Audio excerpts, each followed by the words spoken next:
আসসালামু আলাইকুম।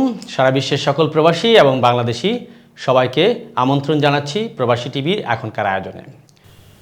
অভিবাসন মেলা 2025 আজ ঢাকায় অনুষ্ঠিত হলো অভিবাসন মেলা 2025।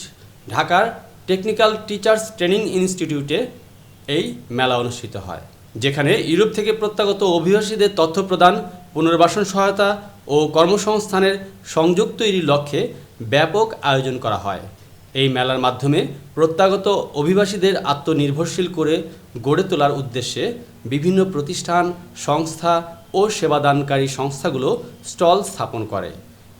মেলার মূল উদ্দেশ্য ছিল ইউরোপ ফেরত অভিবাসীদের সেবা ও তথ্য প্রদান, দক্ষতা উন্নয়ন ও প্রশিক্ষণ সংযোগ, কর্মসংস্থানের সুযোগ সৃষ্টি, সরকারি ও বেসরকারি সংস্থার মাধ্যমে সমন্বয় সাধন। মেলায় বিশেষ অতিথিদের মধ্যে উপস্থিত ছিলেন ইতালিতে নিযুক্ত বাংলাদেশের রাষ্ট্রদূত মোহাম্মদ সাইফুল হক চৌধুরী, অতিরিক্ত সচিব, প্রবাসী কল্যাণ ও বৈদেশিক কর্মসংস্থান মন্ত্রণালয়, IOM এর চিফ অফ মিশন, ইতালি সরকারের প্রতিনিধি ও IOM এর সিনিয়র কর্মকর্তাবৃন্দ, বিভিন্ন আন্তর্জাতিক উন্নয়ন সংস্থার প্রতিনিধিবৃন্দ।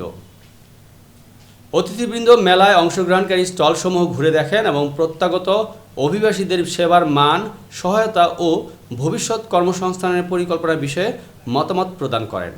এই মেলা অভিবাসীদের জীবনে ইতিবাচক পরিবর্তন আনতে পারে এবং এই আয়োজন একটি গুরুত্বপূর্ণ পদক্ষেপ হিসেবে বিবেচিত হচ্ছে।